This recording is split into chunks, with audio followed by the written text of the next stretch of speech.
Good morning guys. आपका फिर से हमारे यूट्यूब चैनल अनंत फेथ लर्निंग में आपका स्वागत है। बच्चों, आज हम जो गुणनखंड चैप्टर है इसके इंपॉर्टेंट क्वेश्चन लेके आए हैं। इसका बेसिक हमने पिछली वीडियो में बता दिया था। देखो, अब इनके इंपॉर्टेंट क्वेश्चन में हम फर्स्ट क्वेश्चन पर चलते हैं। आपके पास है पहला क्वेश्चन, 8 व 12 का सबसे छोटा समान गुणज ज्ञात कीजिए। बच्चों, क्या पूछा है आपसे? समान गुणज पूछा है। बच्चों, कल गुणज के बारे में मैंने बता दिया था कि गुणज है जिनकी कोई लिमिट नहीं होती है, अनंत तक जाते हैं गुणज। तो हमें भी इसमें गुणज देखना है, क्या? 8 और 12 का। बच्चों, 8 का देखें और 12 का गुणज देख रहे हैं तो हम गुणज के लिए क्या करते हैं? गुणज वो होता है जिस जो संख्या आपको दे रखे हो उसको किसी भी संख्या से गुणा करें तो वो संख्या उसकी गुणज कहलाएगी। लेकिन हमसे पूछा है सबसे छोटा होना चाहिए और समान गुणज। समान गुणज का मतलब जो 8 का भी गुणज हो और 12 का भी, दोनों का गुणज होना चाहिए वो। तो 8 का देखें तो सबसे पहले हम 8 एकम 8 1 से गुणा करके देखा तो 8 गुणज आया। अगला 8 दूनी 16 होते हैं क्या? दूसरा गुणज। तीसरे में हमने 3 से गुणा करके देखा 8 को तो 8 दिए 24, 8 चौक 32, 4 से गुणा करें 8 पंजा 40, 8 छंग 48। इस प्रकार से चलेंगे गुणज। नेक्स्ट बच्चों 12 का देखें तो 12 का क्या आएगा? 12, 12 दूनी 24, 12 तीय 36, 12 चौक 48, 12 पंजो 60। इस प्रकार से चलेंगे बच्चों गुणज, चलेंगे। ठीक है। अब इसमें हमें क्या देखना है? समान गुणज देखना है कि दोनों में क्या हो वो गुणज समान। देखिए 8 यहाँ पर नहीं है, 16 फिर यहाँ पर नहीं है, 24 यहाँ पर है क्या? बिल्कुल है। देखिए बच्चों, इसमें भी 24 है और इसमें भी। तो 8 और 12 का हमारा जो समान गुणज है सबसे पहला है और सबसे छोटा वो कौन सा है? 24 होगा। कौन सा होगा बच्चों? 24 होगा, जो ऑप्शन नंबर 2 आपका राइट होगा। इसके बाद आपसे ये भी पूछ सकता था कि 8 और 12 के 3 समान गुणज बताइए, पहले 3 समान गुणज बताइए। इस प्रकार से पूछ सकता है, एक से अधिक गुणज भी पूछ सकता है समान। तो आपको पता है सबसे पहला गुणज क्या है? 24 है। 24 है तो इससे अगला गुणज क्या होगा? 24 के गुणा में जो अब आएगा, जो समान गुणज है उनके गुणा में जो संख्या आएंगी ना वो ही रहेगा। अब इससे अगला समान गुणज होगा बच्चों 24 दूनी 48, 48 आएगा। फिर उसके बाद 24 के बाद 48 के बाद उससे अगला क्या होगा? 24 दूनी 48, 24 दिए 72, फिर 72 हो जाएगा। यहाँ पर भी 72 जरूर आएगा बच्चों। तो इस प्रकार से हमें एक समान गुणज ज्ञात करके सबसे छोटा और उसके बाद हम कितने भी उसके गुणज ज्ञात कर सकते हैं। ठीक है बच्चों। नेक्स्ट देखिए, अगला क्वेश्चन है आपके सामने 6, 9, 15 का। अब आपको 3 संख्याएं दे दी हैं, 6, 9 और 15। इनके गुणज पूछे आपसे और इनके गुणज में कौन सा सबसे छोटा समान गुणज? पीछे वाला क्वेश्चन है सेम वैसा ही है। तो 6 का गुणज देखे तो हम 6 एकम 6, 6 दूनी 12, 6 ती 18, 6 चौके 24, 6 पंजो 30, 6 छंगड़ा 36। इस प्रकार चलेंगे और देख लेंगे। 9 का देखे तो 9 का 9 एकम 9, 9 दूनी 18, 9 ती 27, 9 चौक 36, 9 पंजो 45। इस प्रकार से चलेंगे। 15 का देखे तो बच्चों क्या आ सकता है? 15 एकम 15, 15 दूनी 30, 15 ती 45, 15 चौक 60। इस प्रकार से आ सकते हैं। ठीक है। तो देखें तो बच्चों सबसे पहले क्या आ रहा है इसमें? सबसे समान गुणज क्या? 30, 15 इसमें नहीं है। 30 देखें तो बच्चों इसमें 30 आ रहा है लेकिन इसमें नहीं आ रहा। 45 देखें तो बच्चों इसमें 45 आ रहा है, इसमें भी आ रहा है लेकिन इसमें आ रहा है क्या? यहां तक तो 36। इसके बाद देखें तो 6 7 42, 6 8 48, 6 9 54 और 6 दाई का 60। नहीं आ रहा 45। तो अभी तक ये गुणज भी नहीं है। 9 को और आगे बढ़ा के देखते हैं। 9 5 45, 9 6 की 54, 9 7 63, 9 8 72, 9 9 81 और 9 दाई के 90। इसको यहां तक बढ़ाया। 6 को भी आगे बढ़ाएं क्या? 90 तक आ जाएगा? आ जाएगा, क्योंकि 60 फिर उसके बाद 66, 72, 78, 84 और इसके बाद क्या आएगा? 90। 90 इसमें भी क्या 15 में 90 आ सकता है? 15 चौक 60, 15 5 75 और 15 छक्की 90। तो बच्चों सबसे पहला गुणज क्या आया इसमें? समान में हमें देखे तो ये कोई भी नहीं मिल रहा, केवल सबसे पहला क्या मिला हमें? 90, 90 और 90। तो हमारा ऑप्शन नंबर 2 क्या होगा? राइट होगा। अब बच्चों हमें देखो इन 6 और 9 और 15 के हमने गुणज देखे तो बहुत लंबा हो गया था। इस प्रकार से हम क्वेश्चन को करेंगे तो हमें बहुत टाइम लगेगा। तो हमें टाइम बचाना है जबकि पेपर के लिए, तो हम क्या कर सकते हैं? आपसे बच्चों सबसे छोटा का गुणज पूछे, क्या पूछे? सबसे छोटा गुणज पूछे तो आपको जितनी भी संख्या दे रखी है उन सबका क्या ले सकते हैं आप? एलसीएम ले सकते हैं। क्या ले सकते हैं? एलसीएम लेंगे। 6 का एलसीएम लो बच्चों, फैक्टर करके 2 तिया 6, 3 एकम 3, ये 6 का हुआ। 9 का एलसीएम करें तो बच्चों क्या आएगा, 3 का 3 तिया 9, 3 का 1, ये इसका फैक्टर हो गया। 15 का फैक्टर करो, क्या आएगा बच्चों, 3 से 3 पंजे 15 और 5 एकम 5, क्या आया, 6 का तो आया हमारे पास अभाज्य गुणनखंड 2 गुणा 3, 9 के अभाज्य गुणनखंड क्या आए हमारे पास 3 गुणा 3, और 15 के अभाज्य गुणनखंड कितने आए बच्चों, 3 गुणा 5। अब देखो एलसीएम क्या होता है, एलसीएम के लिए ये होता है कि बच्चों जो कॉमन है, जो जो जितनी भी हमें संख्या दे रखी है उसमें जो अंक हमारा कॉमन है उसके अभाज्य गुणनखंड में जो अंक कॉमन है उसको तो हम एक बार लेते हैं, और जो कॉमन नहीं है उसको भी हम लेते हैं। तो जैसे 3 है इसमें, इसमें भी 3 है, इसमें भी 3 है, तो इन तीनों के तीनों संख्याओं में 3 3 कॉमन आ रहा है, तो इस 3 को ले लिया एक बार। इसके बाद क्या बच गया 2, इसमें 2 नहीं है तो 2 को भी लेंगे, और 1 3 ये भी बच गया इसको भी, और 1 5 ये बच गया तो इसको भी। तो क्या आया, 3 दूनी 6, 6 3 18, 18 पंजू 90। तो इस प्रकार हम एलसीएम करके भी सबसे छोटा गुणज ज्ञात कर सकते हैं। तो सबसे पहला इन 6 9 और 15 का गुणज कौन सा होगा, सबसे छोटा 90। इससे अगला क्या हो जाएगा, फिर इस 90 के गुणा में होंगे जो 90 का दुगुना क्या होगा 180 हो जाएगा। ठीक है, तीसरा गुणज पूछेगा तो क्या आ जाएगा 270। इस प्रकार से, और आगे पूछे तो आप इस प्रकार से समान गुणज लिखोगे। ठीक है बच्चों, नेक्स्ट देखो तीसरा 240 के अभाज्य गुणनखंड करने। आपके क्या करने हैं, अभाज्य गुणनखंड कितने हैं, आपको अभाज्य गुणनखंडों की संख्या पूछिए। तो बच्चों पहले तो हम इसका अभाज्य गुणनखंड करेंगे। करो, 2 का भाग दिया सबसे पहले, 2 एकम 2, 2 दूनी 4, ये लो, 2 6 की 12, फिर दिया 2 का 30 आया, 2 का दिया 15 आया, फिर 15 में 3 का जा रहा है 5 आया, और 5 में 1। तो 240 के अभाज्य गुणनखंड क्या क्या है, 2 गुणा 2 गुणा 2 गुणा 2 गुणा 3 गुणा 5 ये है। और इसमें क्या पूछिए, गुणनखंड कितने हैं, कितने मतलब इनकी संख्या पूछ रहा है, तो संख्या कितनी है 1 2 3 4 5 6, तो इनकी संख्या है 6, जो हमारा 2 नंबर आंसर राइट है।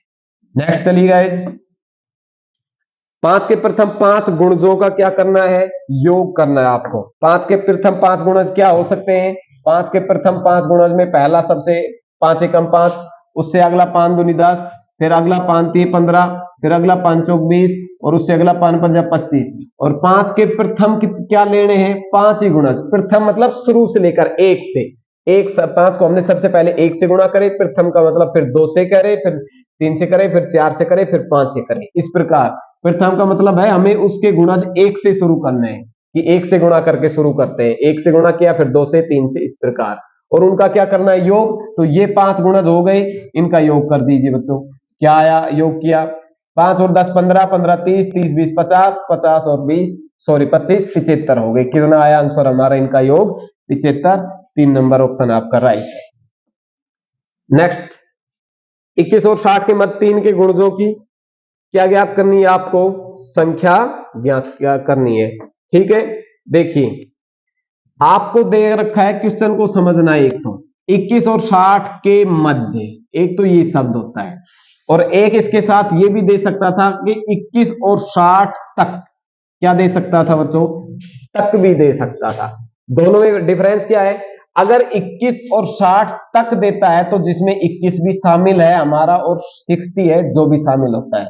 लेकिन इसके मध्य की बात की है तो मध्य का मतलब यह है कि हमें 21 को तो लेना नहीं और न ही 60 को लेना, इनके बीच बीच की संख्याएं जो लेनी है हमें। समझ गए कि 21 से 60 के मध्य का मतलब हमें, मतलब 59, 60 से पहले 59 और 21 के बाद 22, कि 22 से लेकर 59 तक ही लेना है हमें, 21 को भी नहीं लेना और 60 को भी नहीं लेना। और 22 से 59 के बीच में जो 3 के गुणज है उनकी संख्या ज्ञात करनी, कि 3 के पहाड़े में जो जो आ रहा है उनको गिनिए, उनको गिनना है। तो देखें तो 22 में 21 में 3 का भाग दें, 7 बार जा रहा है, फिर 3 से अगला 21 गुणज से अगला क्या आएगा, 3 का 3 8 24, 3 9 27, 3 ढाई 30, फिर 3 जोड़ो 33, फिर 36, फिर 39, फिर 42, फिर 45, फिर क्या आएगा 48, फिर 51, फिर क्या आएगा 54, और फिर क्या आएगा 57। और इसके बाद क्या आएगा 60, लेकिन 60 को तो लेना नहीं क्योंकि इनके बीच बीच के पूछ रहा है। तो इनके बीच में अब कितने गुणज हो गए, गिन सकते हैं हम 1 2 3 4 5 6 7 8 9 10 11 12। हमारा ऑप्शन नंबर 2 क्या है, राइट है। इसके लिए एक और है, दूसरे ट्रिक क्या है, हम क्या कर सकते हैं कि हमने 21 में 3 का भाग देख के देखा बच्चों, कितना आया 7, मतलब 21 तक नहीं लेना था हमें, 21 तक 3 के गुणज कितने 7, मतलब 7 संख्याएं हमें नहीं लेनी, इसके 7 गुणज है वो नहीं ले रहे। अब इस आगे किसका गुणज हुआ, आगे 21 के बाद वाली गुणज हुई 60 है, 60 तक को हमें लेना ही नहीं, तो हमें किसको लेना है 59 तक लेना है। 59 में मैंने 3 का भाग देख के देखा तो कि 59 तक 3 के कितने गुणज होते हैं, उनकी संख्या काउंट की, देखो 3 का भाग दिया, 3 एकम 3, 2 29, 3 नाम 27, ठीक है। तो इसके कितने गुणज हुए 19। 59 तक, 1 से लेकर 59 तक टोटल गुणज है 19, जिसमें हमने 60 को ऐड नहीं किया। 1 से लेकर 59 तक की संख्या ये 59 है, तो 1 से 59 तक टोटल गुणज हमारे पास 19, जिसमें से 21 तक कितने गुणज होते हैं 7 गुणज आते हैं 21 तक, और 21 तक के गुणज हमें लेने ही नहीं, तो 21 तक जो संख्या 21 है वहां तक 7 गुणज है, इनको हमें लेना नहीं, तो 19 हमारे टोटल आ रहे थे 59 में से, उनमें से 21 तक हमें ये गुणज लेने नहीं, तो 7 को माइनस कर दीजिए, टोटल गुणज कितने बच जाएंगे, अब 12 बच जाएंगे, जो 21 और 60 के बीच में गुणजोग संख्या क्या आ जाएगी अपनी 12 से। ठीक है गाइज, नेक्स्ट देखिए, आपको कह रहे 2 4 व 10 के प्रथम 3 सार्वगुणज बताना है कि जो इनमें प्रथम 3 है, जो सार्वगुणज बताना है 2 का 4 का और 10 का। बच्चों अभी बताया था, आप पहाड़े लिखोगे, पहाड़े से चलते हैं, अगर गुणज देखकर कि 2 2 3 4 2 3 अच्छा इस प्रकार से तो बहुत लंबा हो जाएगा, हमें वही प्रक्रिया अपनानी है एलसीएम वाली।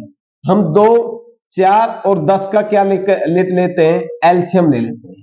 बच्चों एक साथ एलसीएम, उस क्वेश्चन मैंने अलग अलग एलसीएम लेना दिखा बताया था, अलग अलग फैक्टर किए थे, अब मैं एक साथ फैक्टर कर रहा हूं, इनका एक साथ एलसीएम लूंगा। तो एक साथ जब एलसीएम लेते हैं सभी संख्याओं का, क्या करते हैं, जिस संख्या का भाग जा रहा है उसका देंगे, 2 का भाग दे 2 एकम 2, 4 में 2 दूनी 4, 10 में 2 पंजू 10, फिर 2 का जा रहा है बच्चों ये 1, 2 एकम 2, और ये 5 का 5, जिसमें भाग नहीं जा रहा उस संख्याओं को एज इट इज जैसी है वैसी की वैसी लिख देंगे। फिर इसमें 5 का भाग चला जाएगा, तो ये एक बार, ये एक बार, और ये 5 एकम 5। अब जो ये एक साथ एलसीएम है, इसमें हमें कॉमन लेने की बात नहीं है, इसको हमें डायरेक्ट गुना करना है, वही हमारा क्या होगा एलसीएम। क्या होगा बच्चों एलसीएम, क्योंकि हमने तीनों को एक साथ ले लिया है, तीनों संख्याओं को, और उस क्वेश्चन में जो पीछे वाले में हमने अलग अलग फैक्टर किया था, अलग अलग संख्याओं का फैक्टर किया था, तो हमने वहां पर कॉमन भी देखा था और जो कॉमन संख्याएं नहीं थी वो भी देखी थी, लेकिन हमने यहाँ एक साथ लिया है, तो हम इनके एलसीएम को एक साथ गुणा कर देंगे, मतलब 2 दूनी 4 और 4 पंजू 20, तो इनका एलसीएम सबसे पहला आया 20। 20 सबसे पहला एलसीएम है, तो इसका मतलब सबसे छोटा सार्वगुणज 2 4 और 10 का सार्वगुणज सबसे पहला क्या है 20। तो इसके बाद पूछा कितना है बच्चों 3, प्रथम 3 पूछने, तो पहला कितना है 20, तो अगला क्या होगा 20 दूनी 40, उससे अगला क्या होगा 20 तिये 60। अब जितने भी पूछे उतने आप निकाल सकते हो, इस एलसीएम को उतनी बार गुणा करते चले जाओ, वो उतने ही आपके पास सार्वगुणजोग संख्या आ जाएगी। तो आपने हमसे 3 पूछा था, तो हमें 20 40 और 60, ये ऑप्शन आपका राइट होगा, ये 3 सार्वगुणज निकाल दिए। ठीक है, नेक्स्ट आपको दे रखा है 4 की घात 11, 7 की घात 5 गुणा 11 की घात 3 के कुल कितने अभाज्य गुणनखंड होंगे। आपको अभाज्य गुणनखंड है उनकी संख्या पूछी है, किसके कुल कितने अभाज्य गुणनखंड होंगे। ठीक है बच्चों, देखो आपको पहले तो अगर बेसिक से देखें तो इसका मतलब 4 का मतलब 4 की घात 11 का मतलब ये हुआ कि 4 गुणा 4 गुणा 4 गुणा 4 गुणा 4, इस प्रकार से कब तक लिखूं मैं 11 बार, कि 4 घात 11 का मतलब 4 को 11 बार गुणा करूं। अब बच्चों इसमें देखो, क्या 4 को मैं 2 गुणा 2 कर सकता हूं कि नहीं, क्योंकि इसमें अभाज्य गुणनखंड पूछे, तो मैं 4 का क्या अभाज्य गुणनखंड करूं तो क्या आएगा 2 गुणा 2 आएगा। इस 4 को मैंने 2 गुणा 2 लिखा, अगले 4 को फिर से मैंने 2 गुणा 2 लिखा, इसका फिर से अभाज्य गुणनखंड किया 2 गुणा 2, बोलो किया कि नहीं। तो 1 4 है, उसके कितने अभाज्य गुणनखंड है 1 2, देख लीजिए 4 के अभाज्य गुणनखंड की कितनी संख्या हुई 1 2 ये रहा, 1 2 ये रहा, कितने हैं 1 4 है, उसके अभाज्य गुणनखंडों की संख्या कितनी है 2, तो 4 अपने कितने हैं 4 की घात 11 का मतलब 4 कितने हैं? 11 बार है। 4 कितने हैं? 11 बार। और एक 4 के अभाज्य गुणनखंड कितने हैं? 2। तो 11 बार जो 4 है उनके अभाज्य गुणनखंडों की संख्या कितनी हो जाएगी? इनको 2 2 इस प्रकार से गुणा करेंगे तो इनकी संख्या क्या आ जाएगी? टोटल 22। ठीक है, एक 4 के अभाज्य गुणनखंड की उनकी संख्या हुई अपने पास 2, एक ये रहा, एक ये रहा 2। तो हमारे पास कितने ऐसे 4? 11 4 है। 11 पर है ना 4, तो इनकी संख्या क्या हो जाएगी? 11 गुणा 2 22 आ जाएगी। तो 4 की घात 11 के अभाज्य गुणनखंड कितने हैं? 22। आगे देखिए 7 की घात 5, 7 के कोई टुकड़े नहीं हो रहे, कोई अभाज्य गुणनखंड नहीं हो रहा, तो 7 की घात 5 का मतलब 7 को मैं 5 बार लिखूंगा, तो इसके गुणनखंडों की संख्या क्या रहेगी? वही 5, गिने तो भी वही 5। और आगे 11 की घात 3, 11 की घात 3 के भी अभाज्य गुणनखंडों की संख्या क्या रहेगी? 3 ही रहेगी, क्योंकि 11 के कोई भी अभाज्य गुणनखंड नहीं हो रहे। तो अब टोटल देखें तो हमारे पास कितने गुणनखंड हो गए? गुणनखंडों की संख्या 22 यहां से, प्लस 5 यहां से, प्लस 3 यहां से, 22 5 27 और 3 30। तो टोटल इस संख्या का 4 घात 11, 7 घात 5 और 11 घात 3 के टोटल अभाज्य गुणनखंडों की संख्या कितनी हुई? तो 13। ठीक है, इस प्रकार के घात के कोई भी सवाल है तो आपको डायरेक्ट इनकी घात है उनको जोड़ना है। ठीक है, जोड़ना, लेकिन ध्यान क्या रखना है, अगर किसी संख्या का और टुकड़े हो रहे हैं, अभाज्य गुणनखंड हो रहे हैं, तो पहले उसके गुणनखंड करेंगे और फिर हम उनकी घातों को जोड़ते हैं। ठीक है बच्चों, नेक्स्ट अगला क्वेश्चन है आपके सामने, एक अभाज्य संख्या के कितने गुणनखंड होते हैं?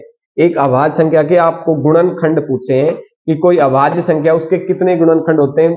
बच्चों कल अभाज्य संख्या की इसकी पिछली वीडियो थी, उसमें बताया था अभाज्य संख्या की परिभाषा में कि अभाज्य संख्या है उसके अधिकतम 2 गुणनखंड होते हैं। कोई भी अभाज्य संख्या है उसके कितने गुणनखंड होते हैं? 2 गुणनखंड होते हैं। जैसे सपोज दैट कोई भी ले लीजिए, मान लीजिए संख्या अभाज्य संख्या में के रूप में 11 लेता हूं, तो 11 के कितने गुणनखंड हो सकते हैं? बच्चों 11 में केवल 1 का भाग जा सकता है और 11 स्वयं खुद का भाग जा सकता है, इसके अलावा किसी का भाग नहीं जा रहा। तो इनकी संख्या गिने तो क्या हुई? 1 और 2।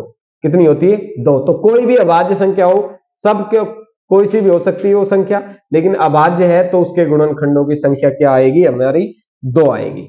नेक्स्ट, इससे अगला क्वेश्चन, प्रत्येक विषम संख्या का गुणनखंड है। बच्चों वहां आपसे संख्या पूछी थी, यहां से आंसर क्या पूछ रहा है कि कोई भी संख्या